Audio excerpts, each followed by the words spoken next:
बिस्मिल्लाहिर्रहमानिर्रहीम। अस्सलाम वालेकुम। कराची डायरीज में खुश आमदीद। आप देख रहे हैं न्यूज़ डेस्क और मैं हूं अतहर मतीन। सबसे पहले आपसे रिक्वेस्ट कि हमारे चैनल कराची डायरीज को अगर आप चाहें तो सब्सक्राइब कीजिए ताकि हम और आप जुड़े रह सकें। वज़ीर आज़म इमरान खान ने इस वक्त अपनी फाइनल कॉल दे दी है। उन्होंने तबले जंग बजा दिया है अपनी आखिरी और फैसला कुन लड़ाई की तरफ बढ़ते हुए। ये आर्या पार का फैसला कर सकती है। इमरान खान यकीनन उन शदीद तनक़ीद की ज़द में जो मुल्क में मईशत और जो आम आदमी की हालत है, एक ब्रॉडर स्केल के ऊपर तो हमें नज़र आता है कि मईशत ग्रोथ की तरफ जा रही है, लेकिन एक आम आदमी रोज़ बरोज़ मुश्किल में है। लेकिन इमरान खान ने अब एक अहम फैसला कर दिया है और उसके बाद क्या होने वाला है मुल्क में, हम इस बारे में बात करेंगे। गुज़िश्ता रोज़ चौधरी सरवर की एक वीडियो वायरल हो रही है जिसमें एक तकरीब से खिताब करते हुए कह रहे हैं कि हमने 6 अरब के बदले IMF के पास सब कुछ गिरवी रख दिया, सब कुछ दे दिया, उन्होंने हमसे सब कुछ लिखवा दिया। बेसिकली तो इसको समझना होगा कि चौधरी सरवर की बात एक मुहावरे में, एक कहावत के तौर पे तो कही जा सकती है, यार सब कुछ ही ले लिया यार उन्होंने, क्योंकि आपने उनकी शराइत मान ली है। क्या उन्होंने आपके स्टेट बैंक ले लिया? क्या उन्होंने एटमी असासे ले लिए? नहीं, ऐसा कुछ नहीं है। लेकिन इसके बात यह है कि आपने उनकी शराइत मानी है, और ये शराइत कब नहीं मानी गई? हर दौर में IMF की शराइत मानी गई हैं। इवन ये कि जब पीपल्स पार्टी थी तो उनके पास भी उन्होंने भी उनकी शराइत मानी, नून लीग ने भी उनकी शराइत मानी। अब बेसिकली होता क्या है, देखें, एक घर के अंदर एक आपके पास 10 रुपये इनकम आती है और आपको किसी के 2 रुपये आपको देने हैं, तो आप उनमें से 50 पैसे उसको देते हैं, और 50 पैसे देने के बाद आप जो है वो अपने घर वालों पे खर्च कर देते हैं। आपको अगले महीने उसके ऊपर इंटरेस्ट लगता है, वो 50 की जगह वो 1.5 रुपये दोबारा 2 रुपये हो जाते हैं, आप फिर 50 पैसे चुकाते हैं। अगर आप इसकी जगह उसको 10 में से 1 रुपया दे रहे हैं या 1.25 रुपये दे रहे हैं, आप उसकी एक तयशुदा किस्त दे रहे हैं, तो आपके ऊपर अगले महीने बर्डन नहीं पड़ता। बेसिकली यही प्रॉब्लम हो रही है। आप इस वक्त सारा फोकस अदायगियों पर है, लेकिन उसके बावजूद डॉलर का जो चेंज होना है, जो इकनॉमिकल इस वक्त कंडीशन है ओवरऑल, उसके अंदर ये मसाइल सामने आ रहे हैं कि आपकी जो इनकम है वो टोटली, और जो कर्ज़े हैं वो बढ़ते जा रहे हैं। तो ये मसाइल इमरान खान के सामने मौजूद हैं, और इमरान खान यकीनन इस बारे में मुश्किलात में भी हैं। लेकिन अब एक और चीज़ ये हुई है कि इमरान खान के जो वज़रा हैं वो उनको डिफेंड नहीं कर पा रहे। चौधरी सरवर का बयान भी सामने आ रहा है जिसका इम्पैक्ट कुछ और ही जा रहा है। तो इमरान खान ने अब ये फैसला किया है कि नंबर 1 तो वो ख़ुद मैदान में उतरेंगे, जलसों में जाएंगे, लोगों से बराह रास्त खिताब करेंगे और अपनी पॉलिसियों को ख़ुद वाज़ेह करेंगे, एक एक शहर में, एक एक जलसे में। एक तो ये मीटिंग उनकी, उसमें ये बात सामने आई है, और बाज़ाब्ता इस बारे में अब ये हमें 1 से 2 महीने के अंदर नज़र आ जाएगा कि इमरान खान का जो फ़्लो है वो टोटली चेंज हो चुका है।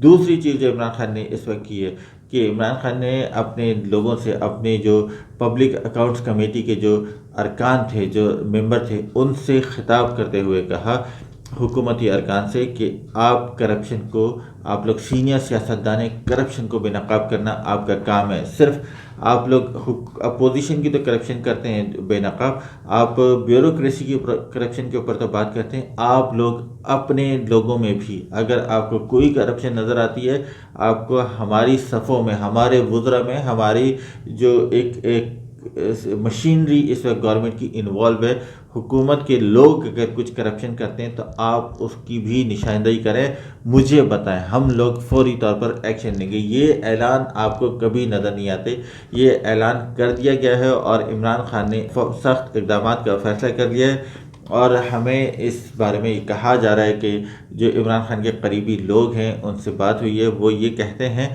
कि बहुत जल्द अब आपको इमरान खान का एक बदला हुआ रूप नज़र आएगा। एक तो ये बात होगी। दूसरे नंबर पर मरियम नवाज़ शरीफ की एक ऑडियो और आ चुकी है, और वो ऑडियो क्या है, कहते हैं कि वो जितनी भी अब तक की ऑडियोज आ चुकी हैं जिसके अंदर मीर शकील से और मियाँ आमिर का जिक्र कर रही हैं मरियम नवाज़, इसके अलावा वो समा और ARY के इश्तिहारात बंद करने की बात कर रही हैं। इसके साथ साथ ये जो नई ऑडियो है ये इन सब की भी बाप होगी, माँ होगी, ये इससे बहुत ज़्यादा भारी पड़ सकती है, और मरियम नवाज़ जो है वो उनके लिए शदीद मुश्किलात हो सकती हैं। शहबाज गिल साहब ये कहते हैं کہ یہ آڈیو جو ہے اس وقت تہلکہ مچا دے گی جس وقت بھی یہ ریلیز ہوگی، اور نون لیگ کے لیے سر چھپانے کی جگہ نہیں بچے گی۔ اور اسی لیے اب جو نون لیگ والے دوبارہ مہنگائی کا رونا رو رہے ہیں۔ بہرحال ان کا نہ رونا اپنی جگہ، لیکن ایک عام آدمی مہنگائی سے ضرور ہو رہا ہے، اس سے کوئی انکار نہیں۔ اب جب سے یہ آڈیو کا ایک شوشہ چھوڑا گیا ہے، اس کے بعد چند گھنٹوں کے بعد ایک خبر آئی کہ مریم نواز جو ہیں وہ 15-20 دن کے لیے ایک بریک لے رہی ہیں۔ جو سیاست ہے، اب سیاسی میٹنگز ہیں، سیاسی جو پیشیاں ہیں، جو لوگوں سے ملاقاتیں ہیں، اس کو ترک کر رہی ہیں۔ مریم نواز اب اس وقت کوئی پولیٹیکل ایکٹیویٹی میں نہیں جائیں گی۔ 2 ہفتوں کا یہ بریک ہے، اور اس بریک کو وہ بڑھا بھی سکتی ہیں، 2 سے 3 ہفتے بھی آ سکتے ہیں، یا پھر ہو سکتا ہے کہ یہ 15 دن سے 17 دن 18 دن تک بعد جائے، جو مریم سیاست میں ایکٹیو نہیں ہوں گی۔ اور اس کی وجہ کیا بن رہی ہے؟ بظاہر تو یہ کہا جا رہا ہے کہ وہ اپنے بیٹے کے ولیمے کی تقریب میں شرکت کرنے کی وجہ سے سیاسی سرگرمیوں میں حصہ نہیں لیں گی، لیکن اس کے باوجود بیانات آتے ہیں، تقریبات ہوتی ہیں۔ جب مریم نواز کے بیٹے کی شادی جب لندن میں ہو رہی تھی تو اس وقت بھی مریم نواز کے بیانات آ رہے تھے، تو شادی کی تقریبات 1 سے 2 دن کی ہوتی ہیں، لیکن 15 دن کا بریک اس کا مطلب ہے کہ کچھ پریشانی ہے۔ اس پریشانی سے بچنے کے لیے بہرحال بیک فٹ پہ جانا ہوتا ہے، آدمی سنبھلتا ہے اور اس کے بعد دوبارہ آتا ہے۔ مریم نواز اس بریک کے بعد کس ٹون میں نظر آتی ہیں، اس آڈیو میں کیا ہوتا ہے، یہ تو جلد پتہ لگ جائے گا، لیکن اس وقت یہ ہے کہ حکومت سیاسی محاذوں پر تو کامیاب نظر آتی ہے، کیونکہ جو آڈیو کے اور جو ویڈیو ٹیپس کے جو ڈرامے ہیں وہ الٹا اپوزیشن کے گلے پڑ رہے ہیں، لیکن اور حکومت کو اس کا فائدہ ہو رہا ہے۔ اور حکومت کو جو اس وقت اکنامکلی اور جو عام آدمی کے روزگار کے مسائل کے اندر مشکلات کا سامنا ہے، اس کے اندر بھی اس کو یہ بہرحال اپنی رائے سے ضرور آگاہ کیجیے گا۔ کراچی ڈائری سبسکرائب کرنے کے لیے ایک دفعہ پھر ریکویسٹ، بہت شکریہ۔